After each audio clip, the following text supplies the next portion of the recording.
Hey everyone, it's me, Ivana Emil Elizondo from Silver Moon Astrology and Transpersonal Counseling. And okay, so I'm here to share with you the astrology update for this upcoming new moon / solar eclipse. And Neptune is involved in this one, okay? And I have started recording this video like 4 or 5 times, and I can't seem to remember what I want to say, which is very Neptunian. Let's see if this works. All right, so we have a new moon / solar eclipse in partial solar eclipse in Sagittarius on the 4th. However, today on the 1st, we are starting to really feel that Neptune station. Okay, Neptune has been retrograde in Pisces for some time, and it's stationing today, which means from our perspective, it's like slowing down, appears to be stopped in the sky. And well, you need a telescope obviously to see Neptune, but when this planet stations, it's very, very, very strong. And so Neptune is that energy that's foggy and kind of illusory, and you can't really see things clearly. It makes you forget things, right? It feels like we're having conversation. It's not really going anywhere. That's how I feel today. Woo, anyhow, so let me show you the chart for this solar eclipse.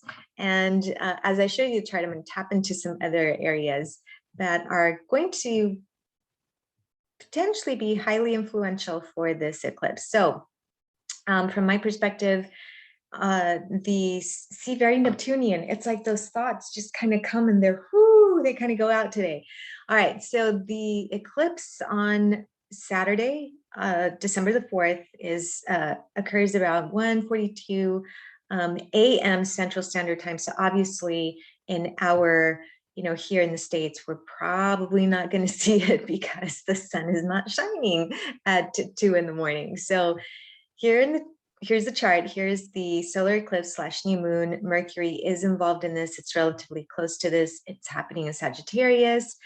Here is what's happening today. Okay, this Neptune in Pisces, it's stationed, and so it will be squaring all of this. Okay, and so I'm going to give you an idea of what that means. So those are the two predominant influences that I want to focus on for this solar eclipse. The third one is this Venus Pluto in Capricorn and what that means, because Venus is about to turn retrograde here. There's some other influences going on. For example, that Saturn Uranus retrograde square that's been going on the whole 2021, and Jupiter squaring Mars in Scorpio. Those are other influences, but I'm not going to tap into those as much as I will referring over to what the solar eclipse technically means, and this Neptune energy that just makes me feel like my thoughts are kind of flying all over the place, and Venus and Pluto and what we could potentially experience from that. So here we go. All right, so starting with Neptune. Okay, today is Neptune is stationing, and this energy in Pisces will be moving forward, which is yay, great, because I've gotten hit really hard with the Neptune going over, transiting over my natal Mars, right? So Mars is action in my chart, it's motivation, it's energy. And when Neptune transits Mars, you can feel the opposite of that. It's like you feel drained, your energy is scattered, you can't focus, you can't get momentum. And I've been going through this transit since my car accident almost 5 years ago to the week. So I'm hoping that once this Neptune gets beyond this placement, starts moving forward again, starts moving direct, I'm going to start feeling so much better, so much more motivated. But that's an example of how that Neptune essence can reflect or manifest or show up, individually in the chart. Collectively, though, what we may start to experience is, when Neptune is retrograde, we can't see things clearly. It makes things foggy. Okay, and so moving forward, it's not like the light turns on and you're like, oh, I can see clearly. No, what it does do though is that it starts to reveal things that have been hidden, or maybe starts to reveal clarity, much like walking through fog. You can't really see everything clearly, but once you get through the fog, you know, it's like, oh yeah, here it is. I can see this, my immediate surroundings. That's almost a sensation of what we will start to experience collectively in the news, in the media. So, you know, hidden things are starting to come up. So that is that Neptune station. Now that Neptune station, Neptune on a higher vibration, right, can influence our sense of spirituality, our sense of, you know, inspiration, our sense of artistic ability, our imagination. But when it's squaring, okay, and on top of that, it's stationed, so it's super strong. But when it's squaring that solar eclipse energy, you know, it may be something that it inspires us, okay, to tap into that new moon essence. So let's talk about the new moon. Okay, so this new moon slash solar eclipse is happening in Sagittarius. Now I'm going to show you something real quick because I do want to explain this. It's pretty important. So up to this, the last 18 months or so, it's a little bit over 18 months, we've had the ping-ponging of solar and lunar eclipses, okay, in the signs of Sagittarius and Gemini. All right, so this has been happening for the last a little bit over 18 months or so. But now what's happening is that the solar eclipse is the last solar eclipse that will be happening in Sagittarius, because now we are moving over from Gemini, okay, to Taurus, and from Sagittarius to Scorpio. So now we're starting to see the ping-ponging back and forth between Taurus and Scorpio energy.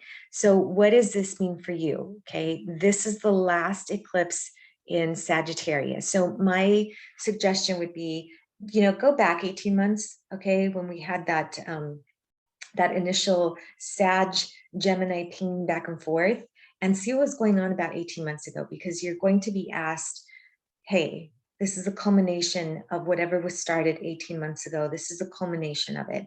So what did you learn from it? Really is what we want to look at. What manifested? Where did you maybe miss the mark? Okay. But when a solar eclipse happens, what we're really asked to do is to step outside, to express externally. Lunar eclipses about reconciling internally. Solar eclipses are external. And that Sagittarius energy is a fire, right? It's the wisdom seeker. It is the archer, always seeking to move forward, learn. And it's about your belief systems. It's about your perspective of life. It's about knowledge. It's about seeking the truth more than anything. And when that solar eclipse is in Sagittarius here on the 4th, life is asking you, did you find your truth? And if you did, what truths are you creating for your paradigm moving forward?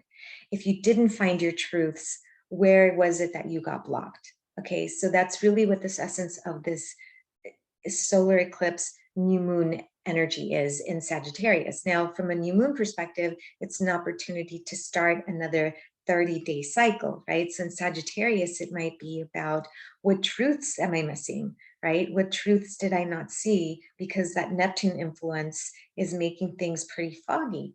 Now that Mercury is involved as well, right? I showed you the image earlier where Mercury is conjunct this solar eclipse. And so we have to take into account all of these together, right? All of these placements together, and they're squaring this Neptune station. So again, it's like, where am I not seeing things clearly? Where have I been too idealistic? Where have I maybe not set up really good boundaries for myself? Okay, how is my belief system reconciling with how I'm actually, you know, living my life spiritually? And so it is going to be about, what did you learn? Okay, what truths did you get? What belief systems are you living under? And really reconciling what happened 18 months ago, whatever you started 18 months ago, and really taking a look at that 18-month progress from the lens of belief systems. Okay, so that's really pretty much it for this solar eclipse. Now, what we are working on, and this is where it gets a little bit more practical energy going on, is that we have that Venus coming very close to conjuncting. Okay, they will conjunct Pluto. Now, Venus is about the intimate connection, right? It's about how we connect with others. It also represents money. It's how we love. It's how we get that sense of value of our experience and of our things. And Pluto is about that sense of control, that sense of power, that sense of forcing things to break down so that you can rebuild them. Okay. It could also represent obsession and that need to control, right? And in Capricorn, that's a very practical, hierarchical type of controlling energy. Like, I'll just say it, you know, I'm a Capricorn, it's all about control, right? So what we can anticipate the next 6 weeks, once Venus turns retrograde, which she stations on the 16th of December, and she will be retrograde until the 31st of January. That means that here's Pluto, control, obsession, power, okay? And here comes Venus, beautiful Venus, and right now she's about to pass, you know, Pluto, and then she stops, she stations to go retrograde, and so she comes and dances with Pluto again, and then she stops and stations direct, and then she passes Pluto again. Okay, she conjuncts Pluto again. So there's going to be 3 times that Venus and Pluto connect. Venus direct, which she's functioning well, Venus retrograde, where she's not functioning all that great, and then Venus direct again, where she's functioning well. But these 2 powers, what we could, you know, potentially see is control in relationships, control of the feminine, especially, okay, breakdown of control of the feminine, which is, you know, very socially what the energy that we've been working with collectively for a while, right? So you may want to watch yourself in relationship. Are you feeling like you need to control your partner? Are you trying to be obsessive about something in your relationship? Also money. Venus represents money.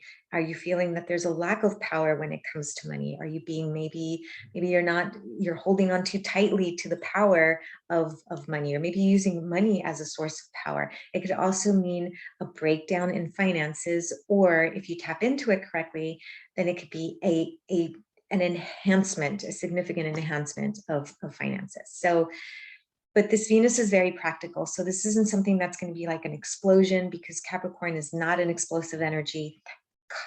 I'm erratic and I'm like electrifying, but I'm not explosive. And Capricorns usually are not explosive, right?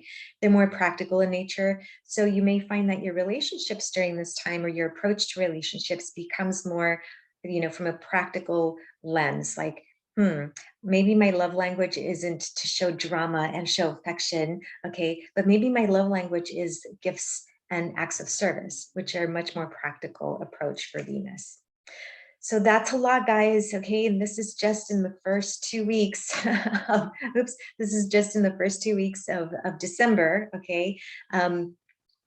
Again, Venus stations on the 16th of December, but right now the energy that we're working with is already including that Pluto, you know, that Venus pass of Pluto. And so you may start to see this already, that sense of needing to control, okay? Sagittarius solar eclipse, okay? The one thing that we do want to be aware of very quickly, that I'm not going to spend a whole bunch of time on, is that we have that Jupiter in Aquarius, that air Aquarius. Jupiter doesn't do all that great in Aquarius. Jupiter wants to expand, make things really bigger, okay? And it's squaring Mars. Mars is action, separation, okay? In Scorpio, Mars is still very strong in Scorpio. That's where he's at home, one of the places that he's at home at. And so this, you know, solar eclipse also has the energy of, if you are not careful with, so let me backtrack and say, okay, this is how I always describe Mars in Scorpio. It's like a power wash, right? Those power wash, it's like if you don't get a good hold of it, you're gonna go and you just kind of, it's gonna take over you, okay? You'll destroy everything in its path, okay? It's like that power wash, okay? Because it's a water energy. It's a very strong, it's very laser focused. And if we are not careful with, especially with our emotions at this time, especially with anything that's triggering or inflaming our emotions, that power wash, okay, can get extremely out of control, and you may feel it more than need be. Okay. Whew. All right, everyone, that was a lot. So if you want to learn more about your astrology, please visit me at at Silver Moon Astrology and Transpersonal Counseling. If not, you can reach me here. And I hope everyone has a great culminating Sagittarius solar eclipse. Let's end the cycle and let's move forward. All right, everyone, take care. Blessed be.